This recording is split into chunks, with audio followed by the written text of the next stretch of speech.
ಗೋಪಾಲಯ್ಯಗೆ ಆವಾಜ್ ಹಾಕಿದ ಪದ್ಮರಾಜ್ ರಿಲೀಸ್.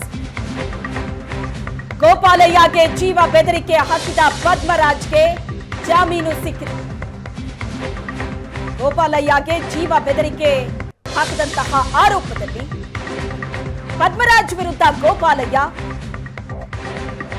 ದೂರನ್ನ ದಾಖಲಿಸಿದೆ. ಆ ಹಿನ್ನೆಲೆಯಲ್ಲಿ ಪದ್ಮರಾಜ್ ಅರೆಸ್ಟ್ ಮಾಡಲಾಗಿದೆ. ಈಗ ಜಾಮೀನನ್ನ ಪಡೆದು ಪದ್ಮರಾಜ್ ರಿಲೀಸ್ ಆಗಿದ್ದಾರೆ. ಮಾಜಿ ಸಚಿವರಾದ ಗೋಪಾಲಯ್ಯಗೆ ಕೊಲೆ ಬೆದರಿಕೆ. ಮಾಜಿ ಕಾರ್ಪೊರೇಟರ್ ಆಗಿದ್ದಂತಹ ಪದ್ಮರಾಜ್ ಅವರು ತನಗೆ ಕೊಲೆ ಬೆದರಿಕೆ ಹಾಕಿದ್ದಾರೆ ಅಂತ ಕಾಮಾಕ್ಷಿಪಾಳ್ಯ ಪೊಲೀಸ್ ಸ್ಟೇಷನ್ ನಲ್ಲಿ ದೂರನ್ನ ಕೊಟ್ಟಿದ್ರು ಶಾಸಕ ಗೋಪಾಲಯ್ಯ. ಶಾಸಕ ಗೋಪಾಲಯ್ಯಗೆ ಆವಾಜ್ ಹಾಕಿದ ಪದ್ಮರಾಜ್ ರಿಲೀಸ್ ಆಗಿದ್ದಾರೆ. ಪದ್ಮರಾಜ್ ಮಾಜಿ ಕಾರ್ಪೊರೇಟರ್. ಗೋಪಾಲಯ್ಯಗೆ ಜೀವ ಬೆದರಿಕೆಯನ್ನ ಹಾಕಿದ್ದಂತಹ ಪದ್ಮರಾಜ್ ವಿರುದ್ಧ ಗೋಪಾಲಯ್ಯ ದೂರನ್ನ ದಾಖಲಿಸಿದರು. ಫೋನ್ ಮಾಡಿ ತನಗೆ ಜೀವ ಬೆದರಿಕೆ ಹಾಕಿದ್ದಾರೆ ಅಂತ ಪದ್ಮರಾಜ್ ವಿರುದ್ಧ ಗೋಪಾಲಯ್ಯ ಕಂಪ್ಲೇಂಟ್ ಕೊಟ್ಟಿದ್ರು. ನಿನ್ನೆ ರಾತ್ರಿ ಜೀವ ಬೆದರಿಕೆಯನ್ನ ಹಾಕಿದ್ರಂತೆ ಪದ್ಮರಾಜ್.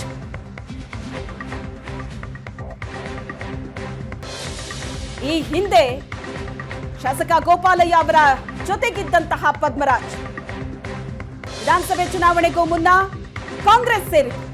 ಮಾಜಿ ಕಾರ್ಪೊರೇಟರ್ ಪದ್ಮರಾಜ್. ಆದ್ರೆ ನಿನ್ನೆ ರಾತ್ರಿ ಫೋನ್ ಮಾಡಿ ನನಗೆ ಜೀವ ಬೆದರಿಕೆ ಹಾಕಿದ್ರು ಅಂತ ಗೋಪಾಲಯ್ಯ ದೂರನ್ನ ಕೊಡ್ತಾರೆ. ಬಾಯಿಗೆ ಬಂದಂತೆ ನಿಂದಿಸಿದ್ದಾರೆ ನನಗೆ ಫೋನ್ ಮಾಡಿ ಅಂತ ಗೋಪಾಲಯ್ಯ ದೂರಲ್ಲಿ ಹೇಳಿರ್ತಾರೆ. ಆ ದೂರಿನ ಮೇಲೆ ಪದ್ಮರಾಜ್ ಅರೆಸ್ಟ್ ಆಗಿದ್ರು, ಈಗ ರಿಲೀಸ್ ಆಗಿದ್ದಾರೆ. ಈ ಬಗ್ಗೆ ಹೆಚ್ಚಿನ ಡೀಟೇಲ್ಸ್ ಅನ್ನ ಕೊಡ್ತಾರೆ ನಮ್ಮ ಪ್ರತಿನಿಧಿ ಮಂಜುನಾಥ್ ಸಂಪರ್ಕದಲ್ಲಿದ್ದಾರೆ. ಮಂಜುನಾಥ್, ಗೋಪಾಲಯ್ಯ ಕೊಟ್ಟಂತಹ ದೂರಿನ ಮೇಲೆ ಪದ್ಮರಾಜ್ ಅರೆಸ್ಟ್ ಆಗಿತ್ತು, ಈಗ ರಿಲೀಸ್ ಆಗಿದೆ. ಒಟ್ಟಾರೆ ಈ ಪ್ರಕರಣ ಈಗ ಬೆಳಿಗ್ಗೆ ಅರೆಸ್ಟ್ ಆಗಿ ಇಲ್ಲಿ ತನಕದ ಡೆವಲಪ್ಮೆಂಟ್ ಏನೇನೆಲ್ಲ ಆಯ್ತು? ಶ್ವೇತಾ, ಪ್ರಮುಖವಾಗಿ ಏನು ಈ ಒಂದು ಗೋಪಾಲಯ್ಯ ಅಂದ್ರೆ ಶಾಸಕ ಗೋಪಾಲಯ್ಯ ನಿಂತಿದ್ದ ಪ್ರಕರಣಕ್ಕೆ ಸಂಬಂಧಪಟ್ಟಂತೆ ಪದ್ಮರಾಜನ್ ಅಂದ್ರೆ ಮಾಜಿ ಕಾರ್ಪೊರೇಟರ್ ಪದ್ಮರಾಜನ ಬೆಳಗ್ಗೆ 7 ಗಂಟೆಗೆ ಪೊಲೀಸರು ಠಾಣೆಗೆ ಕರ್ಕೊಂಡ್ಬಂದು ವಿಚಾರಣೆ ನಡೆಸ್ತಾರೆ. ವಿಚಾರಣೆಯಲ್ಲಿ ಸಾಕಷ್ಟು ಮಾಹಿತಿಯನ್ನ ಶೇರ್ ಮಾಡಿರ್ತಕ್ಕಂಥದ್ದು. ಪ್ರಮುಖವಾಗಿ ಈ ಒಂದು ಏನು ಘಟನೆ ನಡೆದಿರ್ತಕ್ಕಂಥದ್ದು ನಿನ್ನೆ ರಾತ್ರಿ 11 ಗಂಟೆ 1 ನಿಮಿಷಕ್ಕೇನು ಪದ್ಮರಾಜ್ ತನ್ನ ಫೋನ್ ಮೂಲಕ ಶಾಸಕ ಗೋಪಾಲಯ್ಯ ಅವರಿಗೆ ಕರೆಯನ್ನ ಮಾಡ್ತಾರೆ. ಕರೆಯನ್ನ ಮಾಡಿ ಹಣ ಮಂಜುನಾಥ್ ಮತ್ತೆ ನಿಮ್ಮನ್ನ ಸಂಪರ್ಕ ಮಾಡ್ತೀನಿ.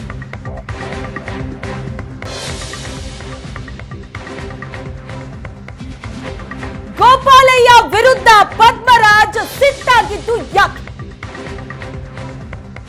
ರಾಜಾಜಿನಗರ ಟಿಕೆಟ್ ಭರವಸೆಯನ್ನ ನೀಡಿದ್ರ ಗೋಪಾಲಯ್ಯ? ಸುರೇಶ್ ಕುಮಾರ್ ಸ್ಪರ್ಧಿಸಿಲ್ಲ ಅಂದ್ರೆ ಟಿಕೆಟ್ ಕೊಡಿಸೋ ಭರವಸೆ ನೀಡಿದ್ರು ಅಂತ ಹೇಳಲಾಗ್ತಾ ಇದೆ.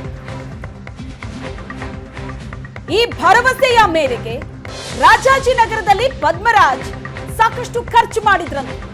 ಟಿಕೆಟ್ ಸಿಗತ್ತೆ, ಅಲ್ಲಿಂದ ಚುನಾವಣಾ ಕಣಕ್ಕೆ ಇಳಿತೀನಿ ಅನ್ನೋ ಭರವಸೆಯ ಮೇರೆಗೆ ಸಾಕಷ್ಟು ಖರ್ಚು ಮಾಡಿದ್ರು. ನೆನೆ ಕುಡಿದ ಮತ್ತಲ್ಲಿ ಫೋನ್ ಮಾಡಿ ಶಾಸಕ ಗೋಪಾಲಯ್ಯ ಅವರಿಗೆ ನಿಂದಿಸಿದ್ರು ಪದ್ಮರಾಜ್. 15 ಲಕ್ಷ ಹಣ ವಾಪಸ್ ಕೊಡಿ ಅಂತ ಗೋಪಾಲಯ್ಯಗೆ ಒತ್ತಾಯ ಮಾಡಿದ್ರು. ಅದೇ ಮಾತಿನ ಜಟಾಪಟಿಯಲ್ಲಿ ನಿಂದಿಸಿದ್ರು. ರಾಜಾಜಿನಗರದಲ್ಲಿ ಟಿಕೆಟ್ ಸಿಗತ್ತೆ ಅನ್ನೋ ಭರವಸೆಯಲ್ಲಿ ಇದ್ದಂತಹ ಪದ್ಮರಾಜ್ ಅಲ್ಲಿ ಸಾಕಷ್ಟು ಹಣವನ್ನ ಕೂಡ ಖರ್ಚು ಮಾಡಿರ್ತಾರೆ.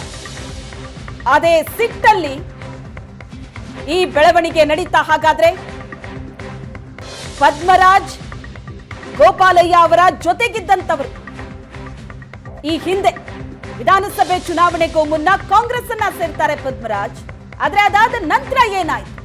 ಏಕಾಏಕಿ ಪದ್ಮರಾಜ್ ಗೋಪಾಲಯ್ಯ ಅವರಿಗೆ ಕರೆ ಮಾಡಿ ನಿಂದಿಸಿದ್ದಾದ್ರೂ ಯಾಕೆ ಅಂತ ನೋಡ್ತಾ ಹೋದ್ರೆ ಈ ಎಲ್ಲ ಅಂಶಗಳು ಕೂಡ ಬೆಳಕಿಗೆ ಬರುತ್ತೆ.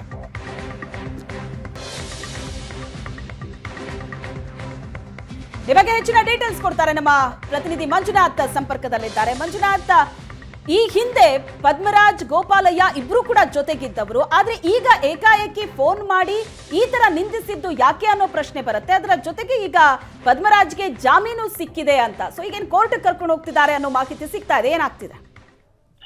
ಶ್ವೇತಾ, ಹೌದು. ಅಂದ್ರೆ ಪ್ರಮುಖವಾಗಿ ಈ ಏನು ಗೋಪಾಲನಿಗೆ ಏಕವಚನದಲ್ಲಿ ಜೊತೆಗೆ ಏನು ಕೊಲೆ ಬೆದರಿಕೆನ ಹಾಕಿದ ಪ್ರಕರಣಕ್ಕೆ ಸಂಬಂಧಪಟ್ಟಂತೆ ಈಗ ಅದು ಅಂದ್ರೆ 2 ವರ್ಷ ಅಂದ್ರೆ ಶಿಕ್ಷೆ ಆಗಿರ್ತಕ್ಕಂಥದ್ದು. ಈ ಹಿನ್ನೆಲೆಯಲ್ಲಿ ಅದು ಸ್ಟೇಷನ್ ಬೇಲಬಲ್ ಅಫೆನ್ಸ್ ಆಗಿರುವಂತ ಹಿನ್ನೆಲೆ ಸ್ಟೇಷನ್ ಅಲ್ಲೇ ಕೊಡಬಹುದಾಗಿತ್ತು.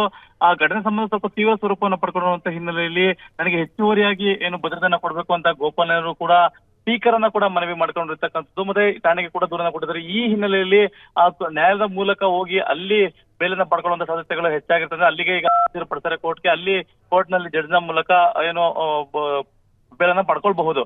ಸದ್ಯ ಈಗ ಆಗಿರ್ತಕ್ಕಂಥ ಬೆಳವಣಿಗೆ ಅಂತಂದ್ರೆ ಪ್ರಮುಖವಾಗಿ ಏನು ಗೋಪಾಲನಿಗೆ ಇವರು ಪದ್ಮರಾಜ್ ಏನು ಕೊಲೆ ಬೆದರಿಕೆ ಮತ್ತೆ ಬೈಗಳು ಅಂದ್ರೆ ಅವಾಚ್ಯ ಶಬ್ದದಿಂದ ನಿಂದನೆ ಮಾಡಿದರೆ ಅದಕ್ಕೆ ಸಂಬಂಧಪಟ್ಟಂತೆ ಈಗಾಗಲೇ ಏನೋ ಪೊಲೀಸರು ಸ್ಟೇಟ್ಮೆಂಟ್ ಅನ್ನ ಕೂಡ ಮಾಡ್ಕೊಂಡಿದ್ದಾರೆ, ವಿಡಿಯೋ ರೆಕಾರ್ಡ್ ಗಳನ್ನ ಕೂಡ ಮಾಡ್ಕೊಂಡಿರ್ತಕ್ಕಂಥದ್ದು. ಅವರ ಹೇಳಿಕೆ ಪ್ರಮುಖವಾಗಿ 15 ಲಕ್ಷ ಹಣವನ್ನ ಕೊಟ್ಟಿದ್ದೆ ನಾನು ಅನ್ನೋದನ್ನ ಕೂಡ ಹೇಳಿಕೆಯನ್ನ ಕೊಟ್ಟಿರ್ತಕ್ಕಂಥದ್ದು.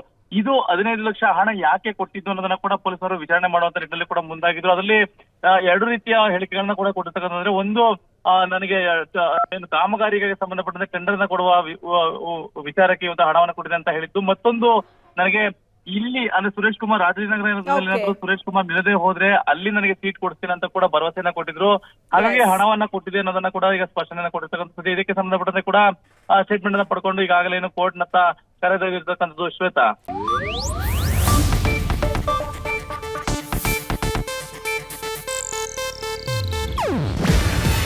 ಇದು ಏಷ್ಯಾನೆಟ್ ನ್ಯೂಸ್ ನೆಟ್ವರ್ಕ್ ಪ್ರಸ್ತುತಿ. ನೀವು ನೋಡ್ತಿದ್ದೀರಾ ಏಷ್ಯಾನೆಟ್ ಸುವರ್ಣ ನ್ಯೂಸ್.